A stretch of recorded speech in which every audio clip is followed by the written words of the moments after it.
Because, see, that's the beauty in America. That's why I wear this tie. And by the way, I can get you some deal on some ties. I think that, it's important to hear what the Reverend Wrights have to say. Because, even though it might seem controversial, it's not really controversial. It's intellectually enlightening. It helps you take the cataracts off your brain, because everything that he was saying, you can go back to the history books or go to the internet and find out, where that came from. But younger white people, let me tell you something. The white population, quote unquote white people in America, I'm talking 30 years old and younger. I honestly can say I think that there's a higher consciousness with today's white people, the younger generation, 30 and younger.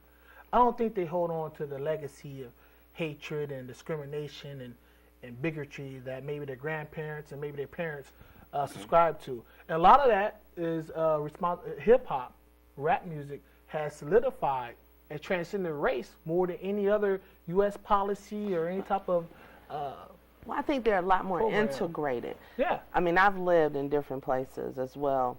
In Chicago, they're still not as integrated.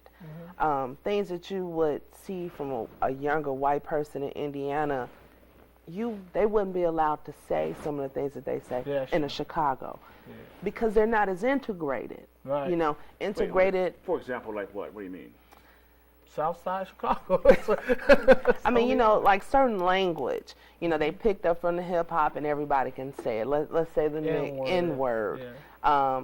They couldn't say that in the city of Chicago. They could not come in the neighborhood and say it, period, because it wouldn't be accepted. Because they're not as integrated.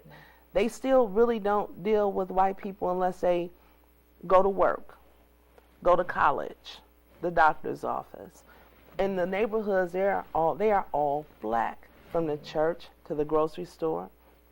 So everything is right there for them. They don't even have to go out of the neighborhood. You will be surprised how many people in Chicago that have never been on, let's say, a North Michigan Avenue. Some of them lived in the projects and could walk downtown and had never been there. The big thing about it is, as you talk about race relations, we can talk white and black, and that's fantastic. But we need to talk black and black, because we're just as divided as white and black are.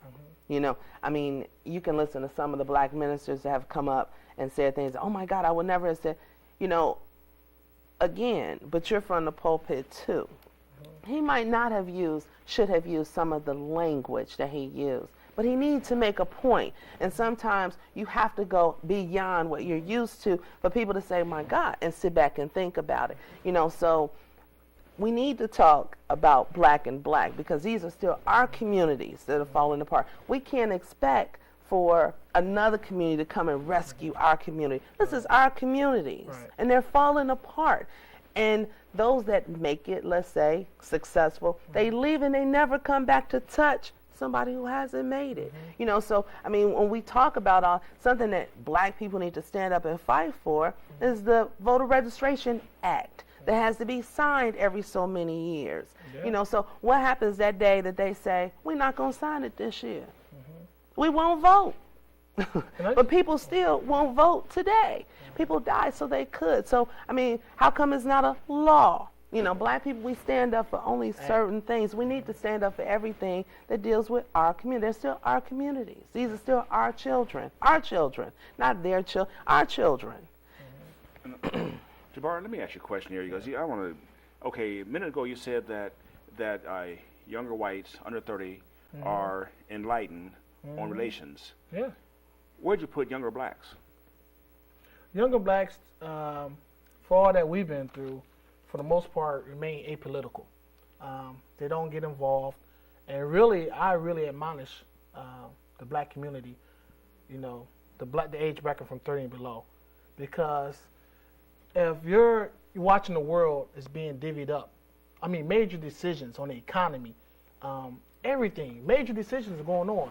And we're focused on what kind of rims we have on our car, having shiny teeth, I mean, it's not a day that doesn't go by that I admonish black people for being apolitical. But I think that we are coming to being motivated. We're coming to the light of things of being, participants in society, making decisions. We have to be a part of the decision-making process of laws that's going to govern our lives. And that's one thing I like about Barack Obama. Here's somebody who's not a basketball player. Okay. Here's somebody. He was. He was. Hey, not a You're being bowler. facetious, but I'm saying, he's not. He's not a basketball player. He's not a rapper. He's not an entertainer of some sort. You know what I'm saying? He's a political figure. Political figure, running for the highest office of this land. And to me, he's already made an incredible accomplishment as a role model to young blacks and Latinos and Asians of all people of color, even poor white people, to aspire to greater things in their lives. So to me, that alone right there, when they talk about bringing the country together, you need that. Because America right now, if it was a person in a hospital, is on his deathbed. So you need somebody who could bring people together to get things done. Can I say something in regards to something that he said? You made a statement in regards to the young black males who are kind of apolitical. Mm-hmm. I think it depends on what class they come from. For instance, I have a young black male son. He's 22. He voted for the first time when he was 18. It's a must in my house. You understand what I'm saying? Because of who I am. So, and I think if you look at middle class America, those black kids do vote and they do pay attention. My kids and I, we sit and we watch the debates and we watch however, in the history of this country, because we're voted for these two rich white men, poor people were still poor. Didn't matter who you voted for. Yeah. So, I think people got so disenchanted with the voting process as a whole. They've never seen it work. You're talking about me, because this is going to be the first time that I vote. You know what I'm saying? Absolutely. It sounds like a contradiction. You know what I'm saying? But I've been involved in my community with politics and decisions, but I never voted for a president because I felt like it had nothing to do with us. Right. But I'm telling you, that's inspirational. When Barack Obama get Jabbar Gaines to go out here and vote, hey, you better take him as your president. You know what I'm saying? You better take him as your president. So, There's a lot of people. We have a mutual friend who's in his 70s, and he's proud of the fact that he's never voted because he knows it doesn't make a difference. But one thing that I want to make sure that we touch on here is the fact of Reverend Wright. I saw one interview with him, and he was articulating how he's an Afrocentric thinker. He puts things. I tell you what, you give me a better definition than what I have.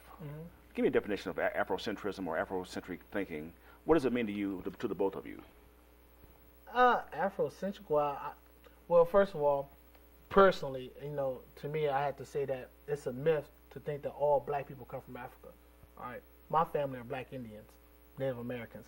So to me, a black thought, to me, in the context of living in America, really means having a free and intelligent assessment of things without the influence of the intellectual European circle. In the black community, we have this stigma placed upon us that something is not good for us or it's not intelligent or beneficial for us if it hasn't been approved by the white intellectuals. So to me, Reverend Wright and others like him represent an independent,